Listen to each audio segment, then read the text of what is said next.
She's a homemaker, don't you know? She'll teach you how to cook and sew, and how to wield a hammer.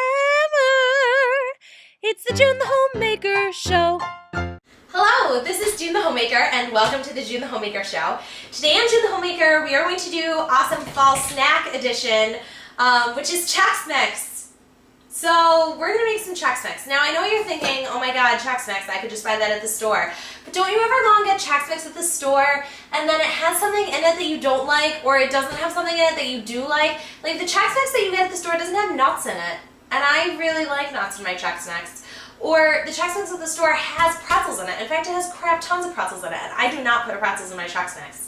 No pretzels welcome here is the sign on my Chex Mix. Well, I'm going to make some Chex Mix the way that I like it, and then hopefully you can make it the way that you like it. The only real downside to having Chex Mix as like a warm snack that you go to is that you have to have all the stuff for it. So if you don't have all these kinds of Chex lying around, it's kind of a bummer. But also you could do this with any cereal, basically. If you had Cheerios lying around, or even if you just had one kind of Chex, it wouldn't be that big a deal. I went out and bought 3 because I kind of really wanted to make Chex Mix. But this is a great snack for when you come home at night or when you're watching a football game or whatever.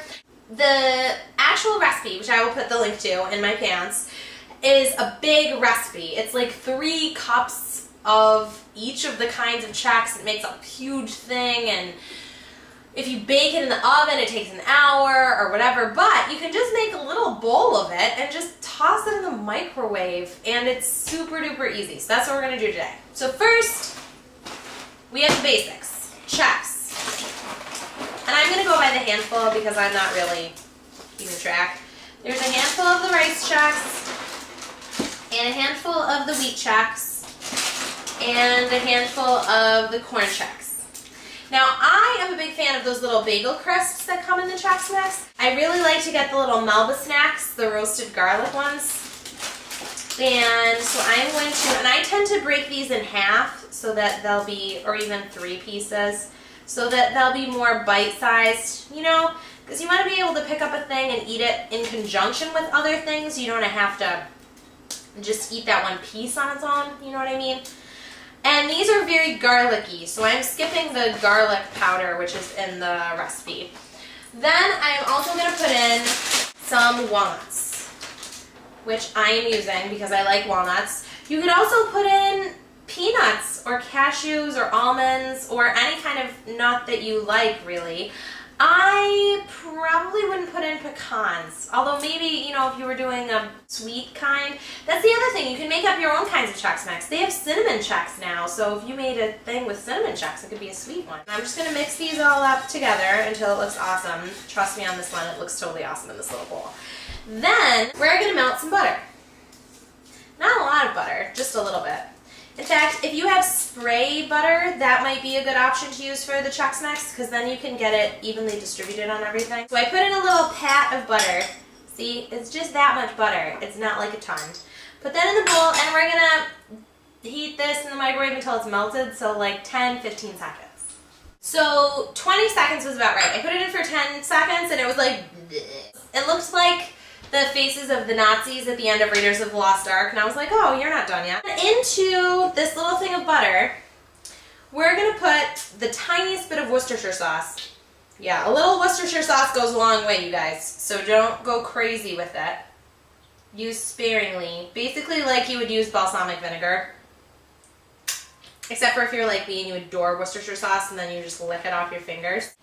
Some onion powder. Wait, this is not the onion powder. This is the onion powder. I don't even know where I am. Oh, here we go. Oh, it's been a while since we used the onion powder, I guess. Alright, so I'm going to try and haul out a hunk of this. There we go. And then also some seasoned salt. So there's that. And then you just sort of mix that up until it's a mixture that you can drizzle, because we're gonna drizzle it over the mixture. I guess this is a theme for me lately, drizzling. We drizzled the honey last week. We're drizzling the mixture this week. I don't know. How do you feel about the word drizzle? Drizzle is one of those words, you know that phenomenon when you say a word like a bunch of times in a row, so many times that it ceases to have any meaning? I forget what that's called. But I feel like drizzle is one of those words that happens really quickly. Like you just say drizzle, drizzle, drizzle, drizzle, drizzle. And then not only do you start to sound like you're wasted, you also start to sound like you don't even know about what words are. Drizzling. And you don't really, it's going to look like it's not a lot of mixture to drizzle, but you don't need a whole lot of mixture to drizzle. Because this mixture does not get around. Okay, then you stir it up a bit until it is stirred. I would not use your fingers for this particular thing unless you want your fingers to smell like Worcestershire sauce for the next week. And then we're going to put this in the microwave a bunch. We're going to put it in for 2 minutes 3 times, or for 6 minutes total. I can do math. Okay, well this is a June the Homemaker moment, everyone. I think I set the Chex Mix on fire. I'm pretty sure that I did. Okay, well, it's smoking a little bit. And I inhaled some of the smoke. Who else on YouTube do you know who would set Chex Mix on fire? Surely only June the Homemaker would take this brave step. What I didn't take into account was that A, we have a really new microwave, and B, that I cut the amount of stuff that I was making a lot, so I should probably cut the cooking time. And so I did cut the cooking time a little bit, but I guess not enough. So you're going to cut the cooking time. You're actually going to put it in, instead of putting it in for 2 minutes 3 times, you're going to put it in for 30 seconds 3 times. I was going to cut it by a sixth, which is what I cut the recipe by, but 45 seconds 3 times was not going to work out. So I think you just have to cook it for less at a time. Yeah, it's slightly blackened, grill blackened Chex Mix. Mom would say that carbon is good for your teeth. That's what Mom would say. And in fact, that's also what my grandmother, the homemaker, would say. She would also say that carbon is good for your teeth. So I have it on pretty high authority that this is going to be just fine and dandy when I eat it. I set it on fire. I literally set, my Chex Mix is smoking.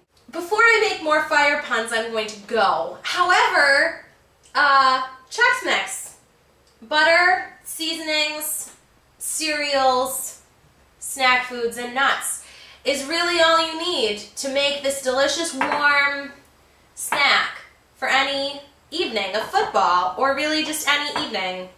And I'm gonna eat this now, but we'll talk at a time. Why don't you make some Chex Mix and let me know how it works out?